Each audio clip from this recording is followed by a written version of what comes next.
Okay, so this is the story of four guys who dropped out of MIT. They turned down offers from major big tech companies to build something of their own, and a year later, it completely flopped. And that failed project is the reason why Cursor exists today. This isn't your typical they struggled, then they became successful story.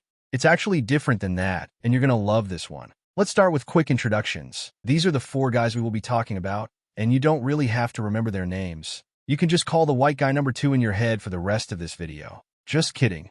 There's Michael Truell, who eventually becomes the CEO, and then Swala Asif, Arvid Lundmark, and Aman Sanger, all of whom met each other while studying computer science at MIT. And as I said earlier, they were dropouts. And even though they didn't graduate, they had received various job offers from big tech companies, so you can imagine how smart they were. Whereas people like us can't even find a job after graduating. Anyway, they rejected many job offers for the same reason they dropped out: to build something of their own. And as I said before, they didn't drop out to build Cursor first. They dropped out to build a CAD software, which, in simple terms, is the software that lets engineers or architects build 2D or 3D models on their computer. They spent almost an entire year building tools for mechanical engineers, which again, none of them actually were. They were computer science guys trying to solve problems for an industry they'd basically only read about. And the thing is, it wasn't even a bad idea on paper. There genuinely was a gap in that market. But knowing a market has a gap and knowing how to actually fill it turned out to be two very different skills. And they didn't have the second one. They didn't understand the workflows. They didn't understand the pain points. They didn't understand any of the actual day-to-day misery of being a mechanical engineer.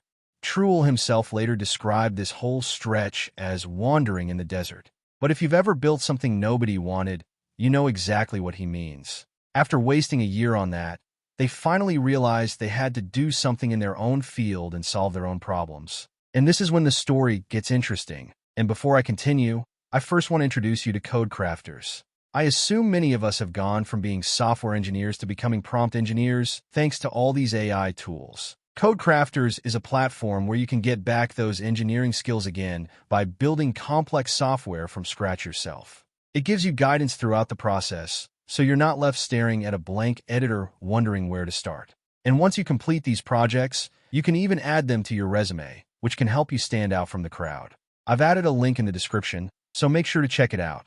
Now back to the video. They ditched the CAD thing, and now they were back to square one, except this time they were actually thinking about what they're actually good at. More specifically, they were more drawn to the new trend of AI coding, things like GitHub Copilot, which most programmers were using, and which was fine, but these four looked at it and thought something everyone else didn't thought. Copilot wasn't actually part of your code editor. It was more like an add-on in VS Code for auto-completing your syntax. And that's when these four had the actual idea. What if instead of bolting AI onto an editor built for humans, you just built the editor itself around the AI from day one? And technically, doing that wasn't even some insane act of invention.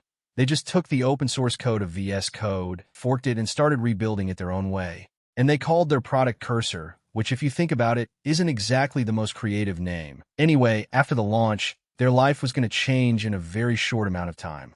In 2023, Cursor was pulling in about $1 million in annual recurring revenue.